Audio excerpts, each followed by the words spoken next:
ओडिशा सह सारा भारत में हेब प्रबल ठंडा। वृद्ध लोक मानकर शीत संभाळिबा असंभव होई पड़िबो। लोकंकर मृत्यु हेबा सह परिस्थिति जटिल हेब। 1999 मसीहा परे पुणी थरे हेबाकू जाउछि एमिति शीत।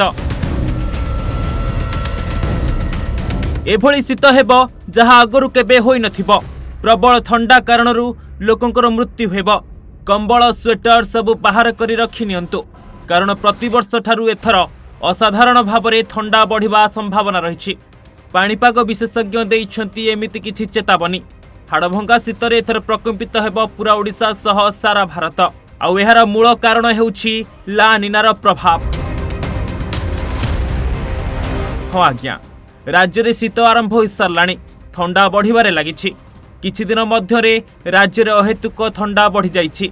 आउ एही ठंडा आगकू मध्य आहुरी बहु मात्रा रे बढ़ी पारे, जहाँ राज्य एवं देश में भयंकर शीत आनी छेड़ा करिबो।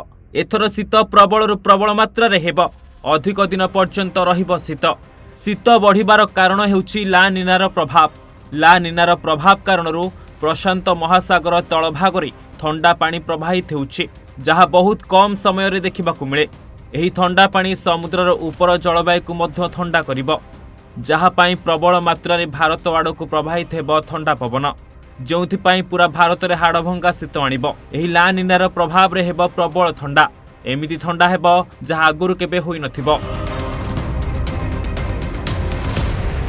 तेबे एमिति ठंडा कारणरू वयस्क लोकंक उपरे अधिक प्रभाव पड़ी पारे। प्रभाव रे लोकंकर मृत्यु मध्य होबार संभावना रहिछि। सेथिपाई घरु न बाहरिबा पाई पाणीपाग विशेषज्ञ माने मत दैछंती।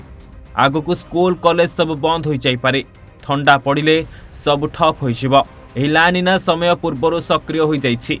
ला निना सक्रिय हेले वायुमंडल रे आर्द्रता सृष्टि हेबो, जोंथिपाई प्रबल ठंडा हेबो।